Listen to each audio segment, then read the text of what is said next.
There's a sweet science to boxing. It's to hit and not get hit. Let's get to it. So one thing that Regis Prograis shouldn't do, and that's underestimate Devin Haney. Regis Prograis had an interview with Brian Custer on The Last Stand, and he basically was talking about how Devin Haney is pillow-fisted and how Devin Haney may be physically stronger, but that doesn't translate to power in his hands. Oh, look at this guy. Listen, I understand how everybody feel like he's pillow-fisted and he ain't got no power, but that right there shouldn't be your focus going into this fight. That shouldn't be Regis Prograis' focus going into this fight. I want to see a high competitive fight, and I don't think that he should go in there, thinking like, okay, this guy gonna be a walk in the park, because he's not. Right now, I'm number one. So he's a high-level skilled boxer, and that's something that Regis Prograis is gonna have to understand. He's gonna have to not underestimate Devin Haney. He's an email champ. I'm still the email champ and the franchise champ. So now what? And some people may look at this interview and say he wasn't underestimating him, but I feel like he was underestimating him. Check out what he was saying during this interview. And the size, yeah, he looks bigger, but he doesn't hit harder.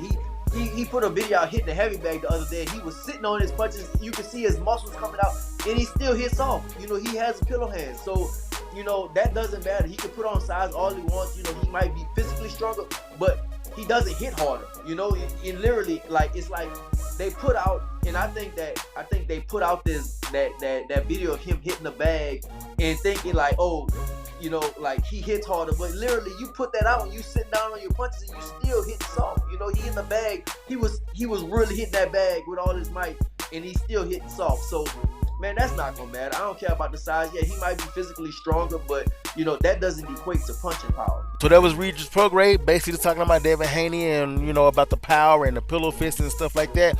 Listen, I know that he's been saying that, but listen, imagine, because it ain't like Devin Haney ain't never knocked out nobody, but imagine going in there and getting knocked out by Devin Haney. That'd be crazy, especially after talking all this stuff about how he ain't got no power and this and that.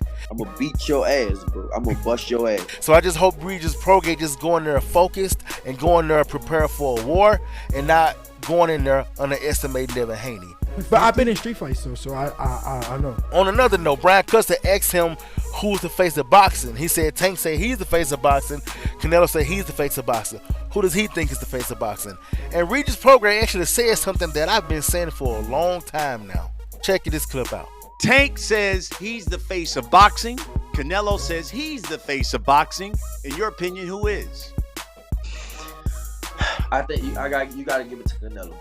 I feel like you got to give it to Canelo because Canelo has a country behind him. It's a difference. Tank has, he has a lot of popularity and stuff like that, but Canelo has a whole country, and it's hard to do that.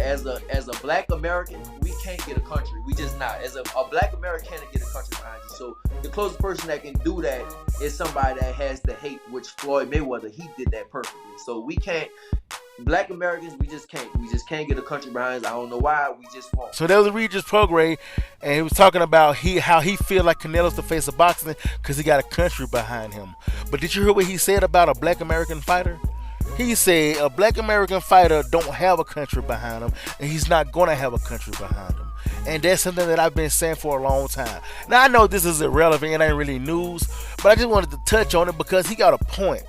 He got a point. This is something that I was talking about when it came to Floyd Mayweather, when it comes to Clarissa Shields, when it comes to all these people who face these other boxers from other countries, and somehow they end up cheering for the other people in the other country. Because that's just how it is. We don't have the country behind us. You know what I'm saying? You may get some of them who like you or whatever, but you ain't got the country behind you the way these other countries have their countrymen. And like I said once before, if you really wanted to have a country behind you as a black fighter, you would have to be from the UK. Best believe that.